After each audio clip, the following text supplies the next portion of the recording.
I would say that I had a pretty happy childhood. My parents had a jewelry store, and of course it was already, we are talking about 1921 after the war. And I always thought the war was back in history until I got to the point where I was able to recognize. I was maybe 3 years old when I thought, all of these things, and how about all of these people sitting in the streets with cut off limbs, war victims, and but that is at that point was far back, although it was just 3 years, as I said, that the war had ended, and I had a happy childhood because I would describe my parents very concerned with my safety and the kind of things that even at that point, I was maybe 3, 4 years old, I had a nanny, and it was a happy childhood, young childhood. And as I grew older, I became, of course, aware of some things that were not so great, where my mother would talk to me about things. What you must remember, kind is the German word for child, that you are as good or better than anybody else, and that you should always walk with your nose up in the air, and you don't let anybody who says anything to you bother you, because you are just wonderful. And that was her concern for walking down the street and hearing somebody say, "Dirty Jew girl." You heard that as a child? I heard that. And then when I became a teenager, I understood it.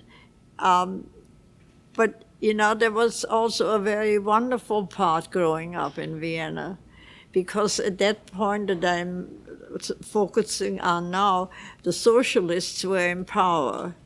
And they brought about Vienna a tremendous change for the good. They built homes for the workers. They were very modern. And everybody felt very positive of the future. Of course, it didn't last forever. But so I grew up in that environment. And I do remember, of course, we like to remember the good things rather than the bad things. We want to get rid of the bad things. And one of the good things that I remember is that because of the Social Democrats, everybody, the workers, the shopkeepers, like my parents, had access to the cultural thing that were promoted by the working party in Vienna at that time. And I remember my father getting the tickets for wonderful things. I went, and when I was maybe 5 years old or so, I was taken to the opera, the great big opera, the Staatsoper in Vienna. And I remember the first opera I saw was La Traviata. And these are the kind of things that I remember that are definitely something that I treasure, that I now glance back what kind of life I had as a child. Of course, this all fell apart when the workers and the socialists were defeated by the Christian, I think they were called socialists. And then, of course, there was the breakdown of the economy. And what one has to know about a culture of that kind, that a young person was not really I'm talking already the breakdown of the economy.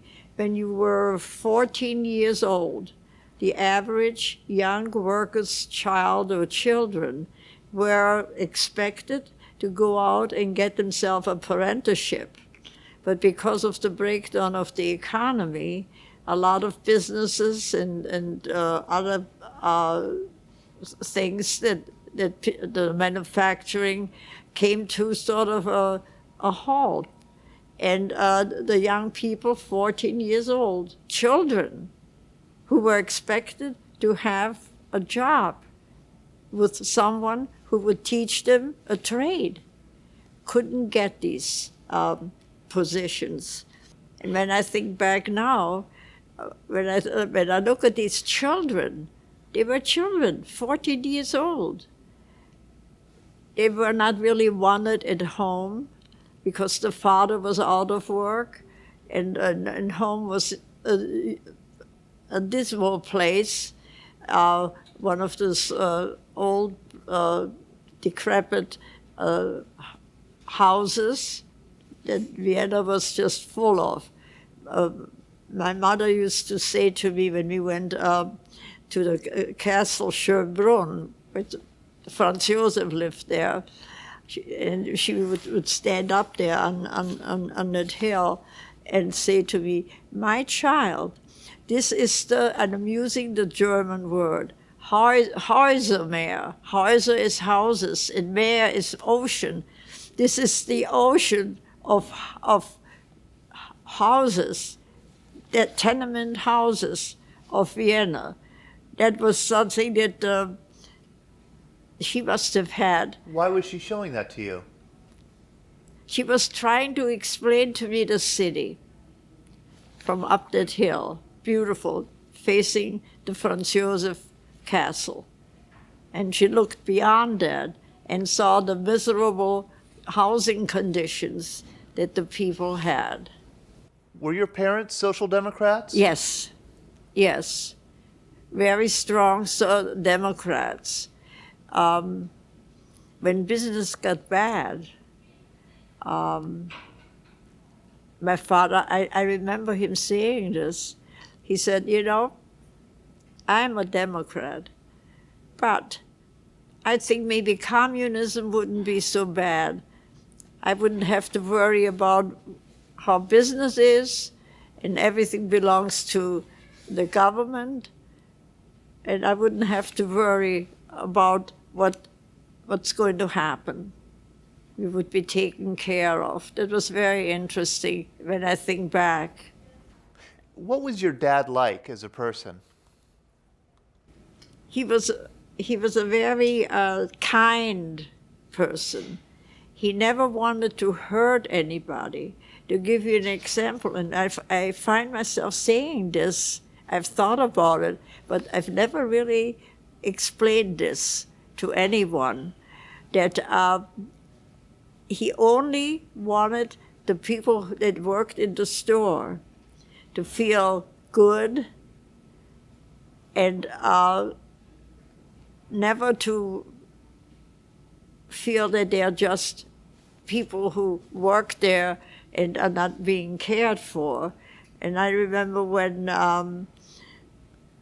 one of the other, the word is Lehrling, apprentices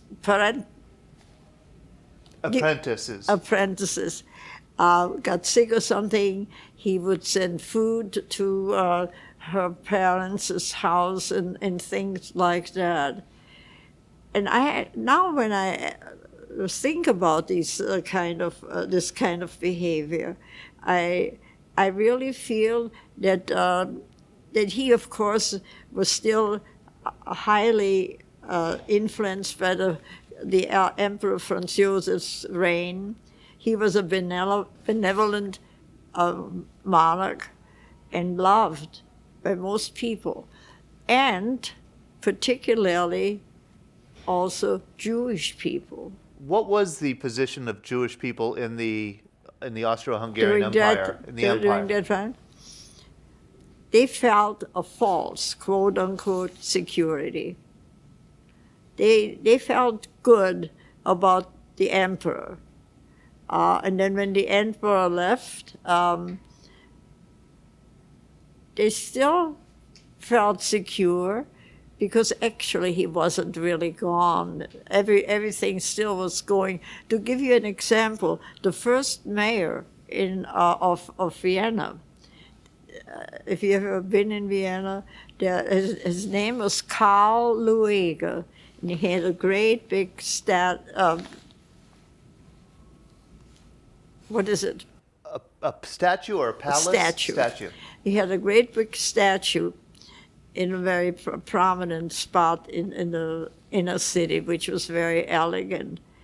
And he was known to be an anti-Semite.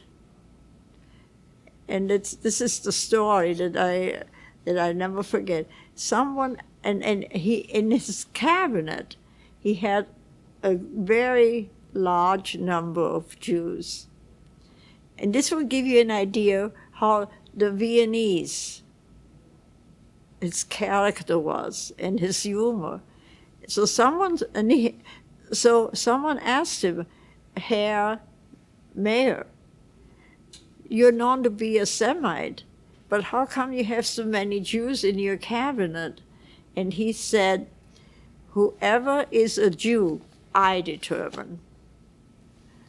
You know, it was that kind of, I think that was probably typical for Austria, but not the Austrians outside, you know. That was a different world. But in Vienna, that's the way I grew up. What was your mother like? She was a businesswoman. My father was the charm element of the store, and he could sell. He was a wonderful salesman.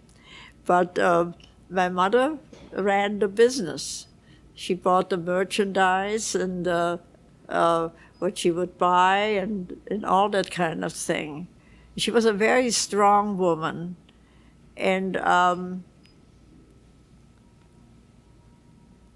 I remember we were on vacation outside of Vienna, and she went into a monastery. I think it was a monastery. The monastery is for male clergy, but she went into a place where the women were the nuns. And I remember she rang the bell, and one of the nuns opened the door, and my mother said, "Can I just look around? This is so pretty." It was a beautiful place. And then after we left, she said, I never forget that. She said, "This might be a good place to hide a Jewish child." When did she say that? I think I was maybe seven years old.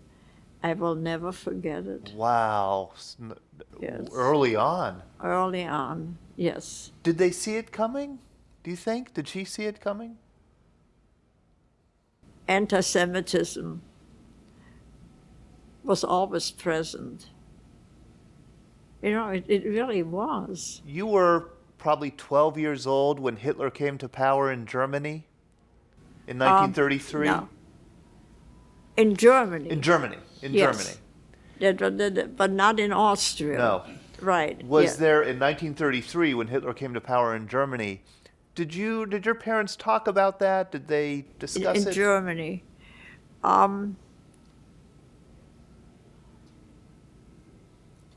I don't remember that they did. And it may have been simply a case of where they didn't want to know what was going on in Germany. But something did happen. The German Jews were under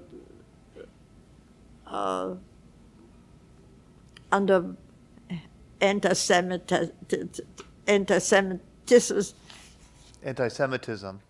Under anti-Semitism pressure in Germany, and a lot of young German men It was mostly young men who fled to Vienna. And they were Zionists. They wanted to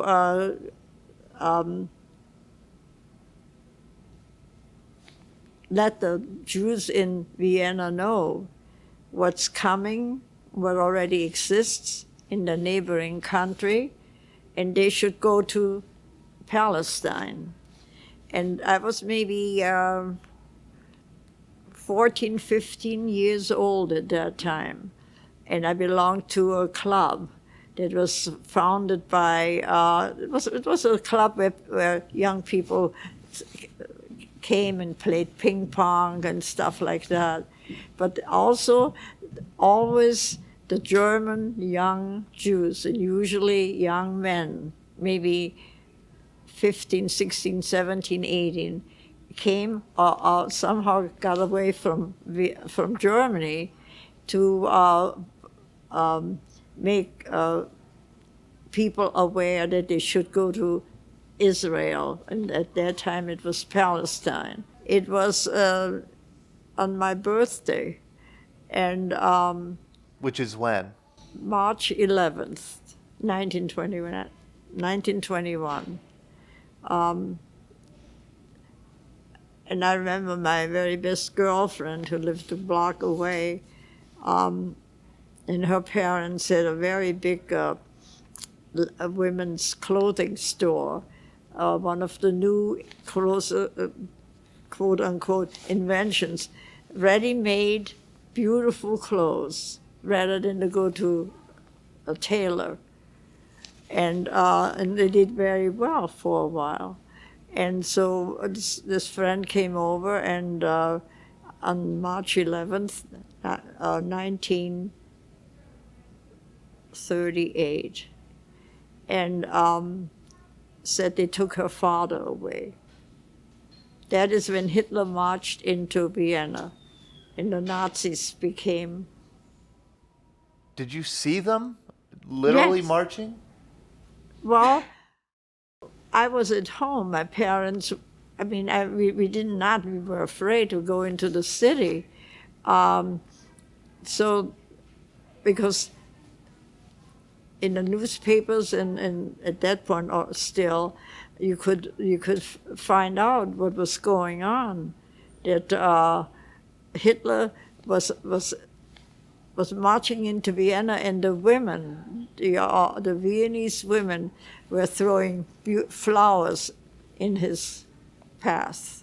So we knew that, and of course, the workers' children, the kids who were supposed to get jobs at the age of 14 to learn a trade, were put into those khaki uniforms, the Nazi uniforms.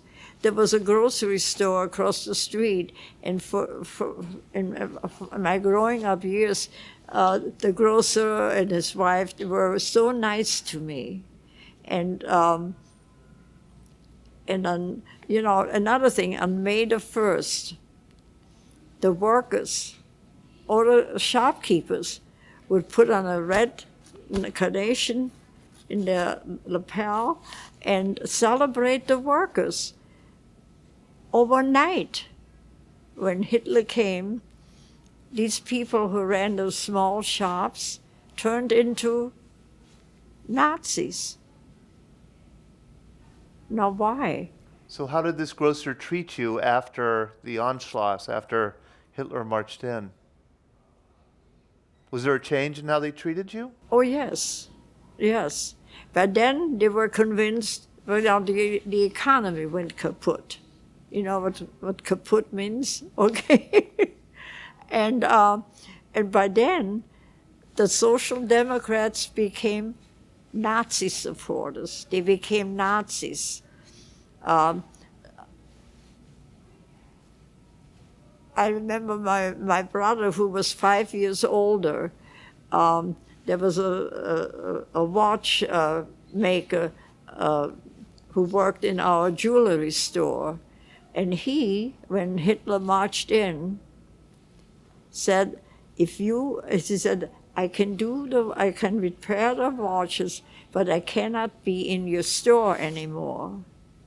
And then my brother was the one who went to him to bring him the watches and things that needed to be repaired.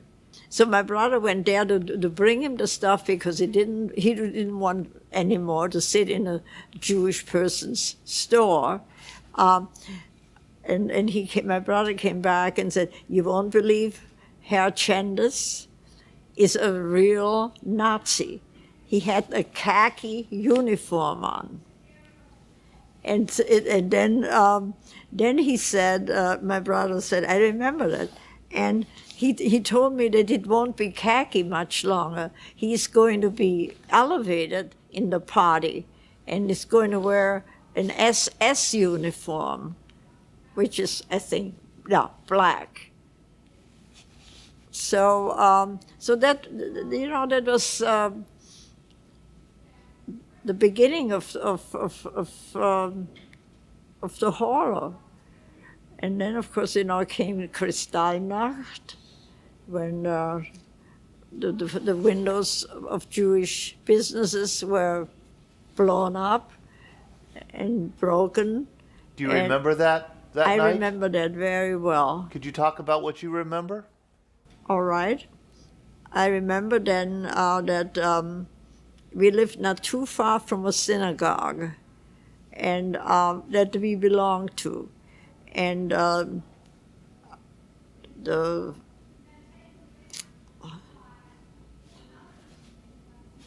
forgot a word. The person who runs the religion in the synagogue. The rabbi? The rabbi, yes. The rabbi and the cantor. The cantor is the person who sings according to the Torah. And they were put into the synagogue, which was about 2 blocks away from where we lived, and the Nazis blew it up.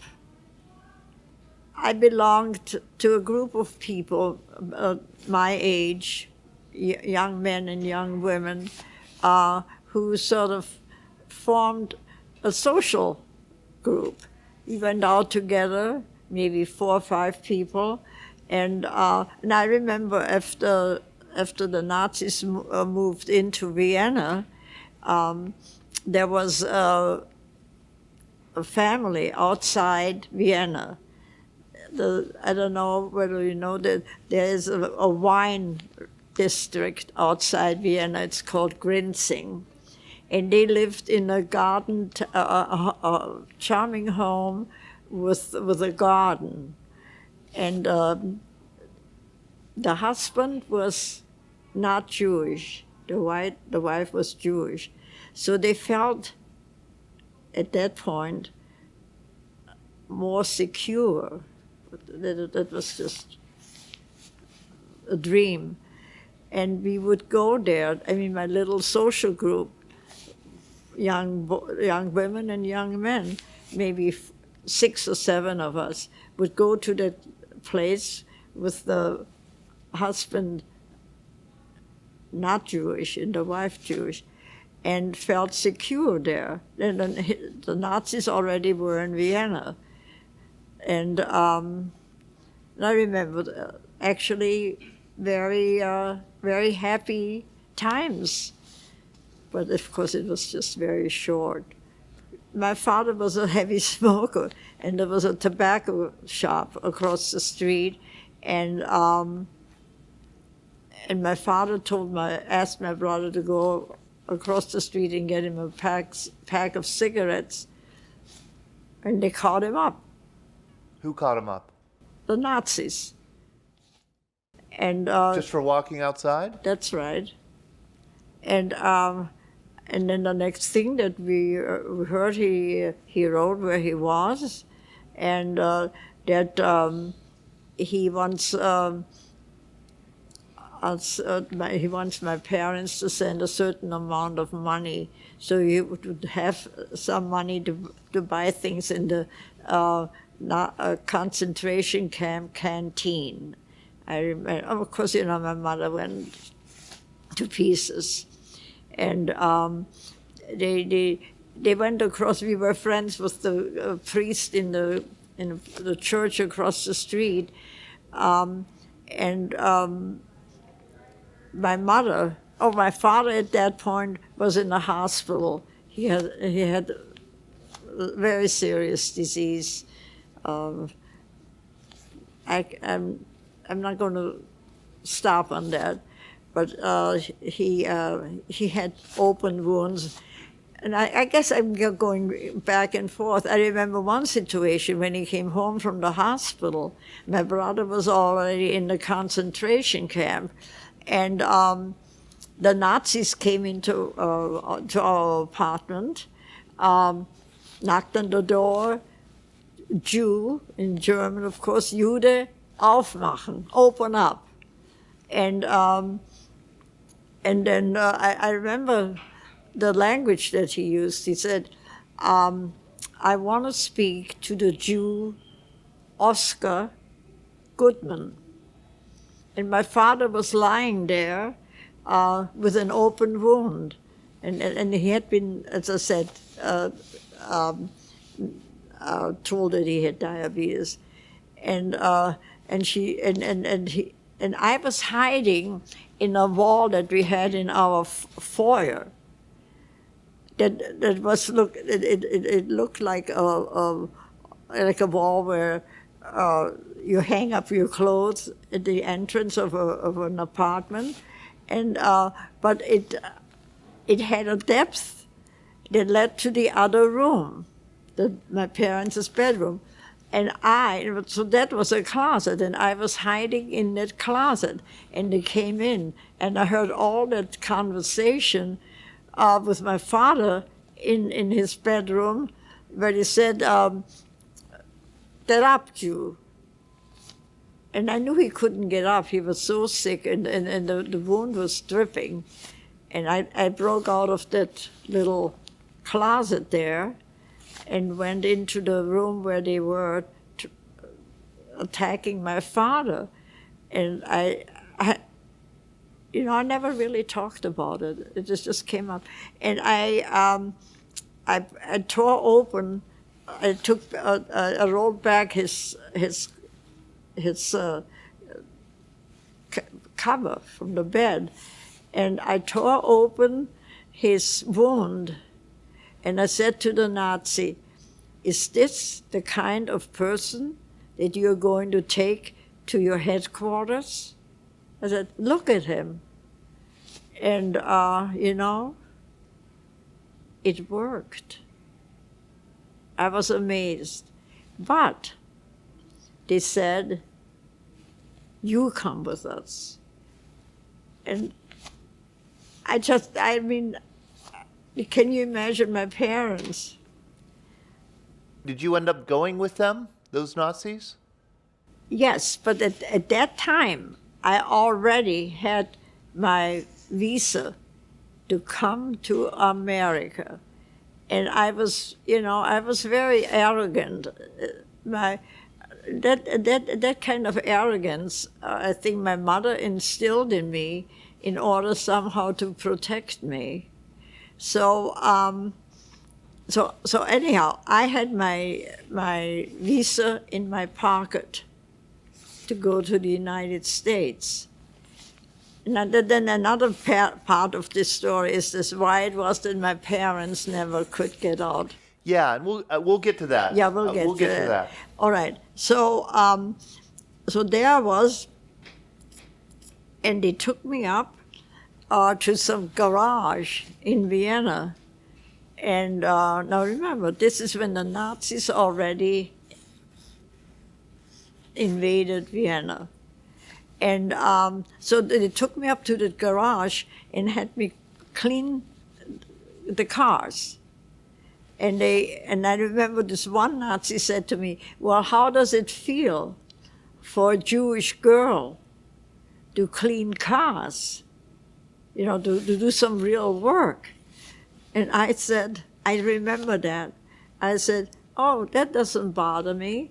because very soon I'm going to be with my uncle in the United States, and he has 2 cars. And then I told him a little white lie, and he said that I will be able to learn to drive one of the cars, and so you're giving me an opportunity to practice. And that's how I what my mother particularly instilled to me, never to be weak in the face of danger like this. So you wanted to know how it was that I got away and my parents did not. There is such a thing as a quota. And a lot of people from Poland, particularly Jews, but also non-Jews, had emigrated to the United States. And that quota was filled up if you were born in Poland. And a lot of Jews lived in Poland. They said wherever they came from. You probably know better than I do. But, well, anyway. So, my father was from Poland. My mother was born in Galicia, which was at that time still Austria under Kaiser Franz Joseph. And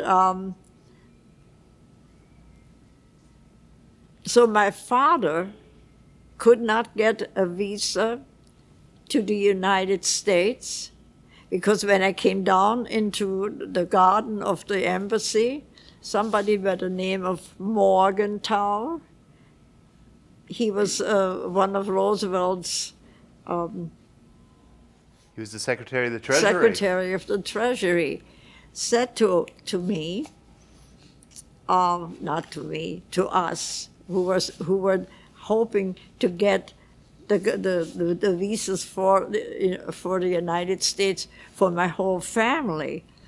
If you are asking, quote unquote, I remember the words, if you're asking to fill out a form how to emigrate to the United States, if you were born in Vienna, you can fill out the form. But if you were born in Poland, you cannot. And you cannot fill the form out for your parents if they were born in Poland. And so I couldn't fill out the form to apply for my parents, to fill out a form to how to get to the United States, because that quota. The quota was filled, but you were born in Vienna, so you were able to come in. That's right. So I stood there, not being allowed to fill out any forms for my parents. So you knew that you were going to go to the U.S., but your parents were not. What did you think? I thought I wasn't going to go anyplace. I wanted to stay there, and but the danger was so intense that my parents persuaded me that I would apply to go to uncle. I forgot his name. I'm sorry. In my father's oldest brother in Cleveland, and so it went. Tell me about leaving. What did your parents say to you? The general mood was that this was just temporary. This cannot prevail forever. They really didn't want to believe it. And I think a lot of it, and this I'm not saying with pride, a lot of it had to do with my parents weren't billionaires or millionaires, but they were very comfortable. They had a nice apartment, did wonderful things while the Social Democrats were ruling. And no one really believed that this was going to be in that slice of history, would be a permanent, gruesome thing. Somehow, it wasn't going to last. It can't last. But of course it did. Do you remember what they said to you when you left? Or do you not remember those words? Yes, well, I think when I was in the train and there were some other Jewish young people doing the same thing I was, I remember there was a very nice very tall young man, maybe a year or two older than I am. And my mother said to him, as she was standing on the platform, "Please watch my girl." So that was the beginning of my journey to the United States. I was lonely, and I remember on the ship, I wrote a letter to my parents, and I told them that I was lonely. And I said to them, whatever you do, stay together. Don't let anyone separate you. At least you have each other. And I think from that experience, I became depressed, and it never really left me because of that separation. And I remember, I don't know whether you're interested in that, I landed in Cleveland with my uncle, and some people became, younger people became friends, and one of them said to me, I think she was a social worker herself, why don't you go to a psychiatrist? You're so depressed. And I went to a psychiatrist in Cleveland, and he turned out to be a Viennese Jew who landed in Cleveland. And I told him, what happened and how lonely I feel. And he said, my child, if you wouldn't feel depressed and lonely, you wouldn't be normal. The older I got, the more I learned, because I was digging. What happened? Well, you may think this is simplistic, but one of the things I feel that happened with the Germans, it was after World War I. But it probably happened all the way back in history. But I started with that. What was it? Well, after World War I, the Germans were absolutely, what should I say, treated in a way that that had to end in some horrible effect on them. And so if the Germans would have been treated after World War I like what happened to them after World War II, the world at that time would have been different. You quoted to me once from, I don't know who it was, Heidegger or another philosopher, who said something like after World War I, the German was the Jew of Europe? Yes, the French philosopher, Sartre? yeah, Sartre, wrote a book, The Jew and the Nazis.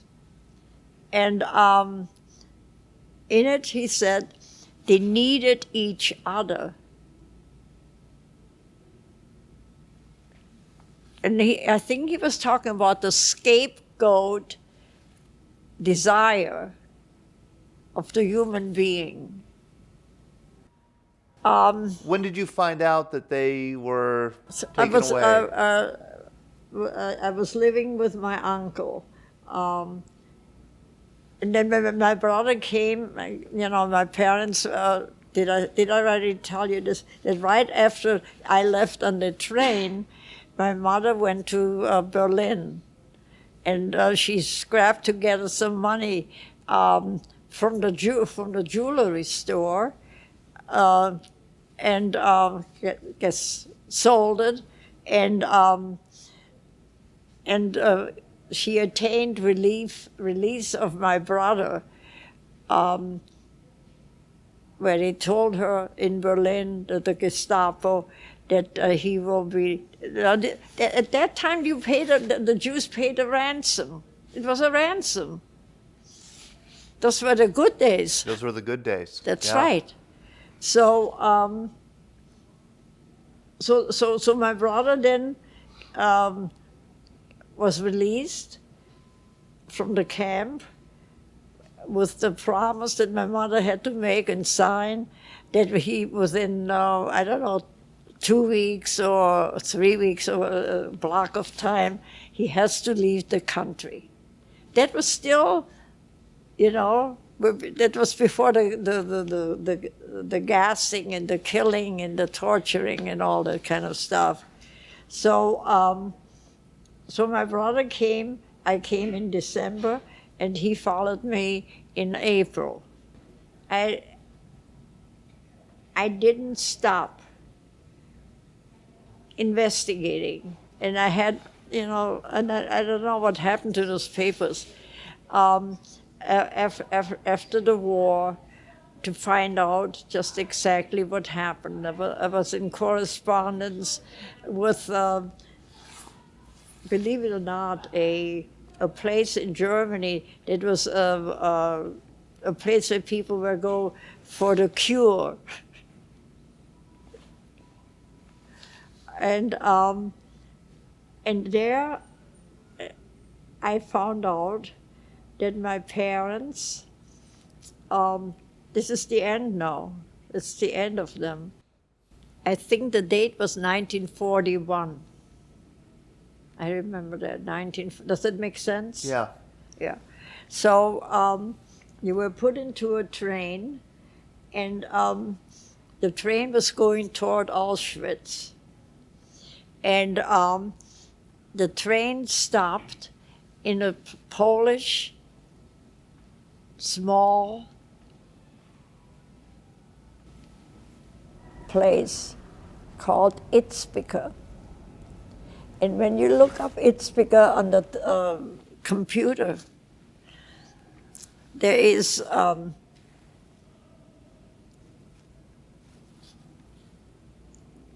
the train, where the train move.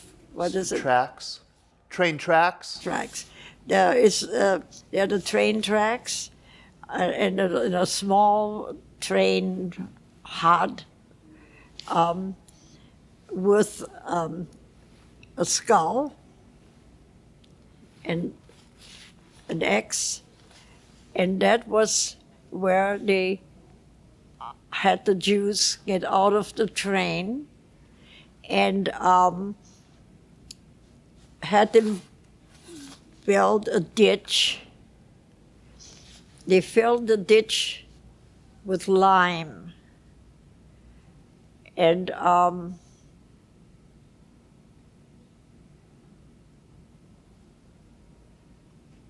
I guess Auschwitz was overloaded.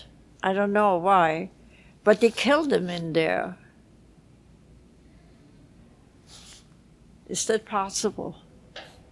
Yes. Jews who went through all that, like me, the children of Jews, were granted by the German government. And I think at that point, and I have to bring that in, Austria was relieved of the guilt. They were considered as victimized by the Nazis because who took it over. So, but they, I do get a I have to say that, not very small amount, monthly fee from the Austrians for having been, of having had the child of parents who were tortured to death. And it's not, I mean, it's just, it's a token thing. And, you know, I have to say it, and I don't want to sound noble about this, and I'm not, but I feel that when you consider what's going on, what has been going on ever since that time, and through and through the things that happen, that both countries, the Germans, and we know that with Merkel, and the Austrians too. Although I think historically they are written, are they victims in that whole business of the war? Do we know that? Do you know what I'm talking about? I do know what you're talking about, yeah. I think the Austrians were relieved and released of the guilt because they were taken over by the Nazis. What was it like for you to go back then later? I can't imagine what it must have been like for you to go back to Vienna and have to confront that past. No. See, by then I already had figured out something, but maybe in a simplistic form, that we created all of this. And I know, I'm speaking to a historian now, and you may think this is very, that I put up this, made this theory that if we only would have treated the Germans differently after World War I, that Hitler would not have become the monster of Europe. I guess what I'm asking is, I think you mentioned to me that Donald Trump's rhetoric reminded you a bit of fascist rhetoric that you remember from the 1930s, and I just wondered if you had anything to say about that. Yes. He doesn't see the importance, this sounds simple, of both parties reaching a point of togetherness for the good of the democracy. A democracy cannot work the way it should, being totally split. And we've had statements, John Heinz, for instance, and many others like this, and Nelson Rockefeller, because I remember he wrote a very fine book on education that didn't have really any political thing, but just the interest of the community and bringing people together rather than to tearing them apart in the most horrible ways. That's what we have right now. My brother was really, after the things that he went through, not only the concentration camps, but, you know, being 5 years older than I, he was already a big shot, quote unquote, in my father's business. And and then, you know, they tortured the people in the concentration camps. They hit him over the head. He really, I mean, he tried to be a jeweler here, but it just didn't work out. That's what he wanted, you know. How did he feel about the Germans? Was he as forgiving as you?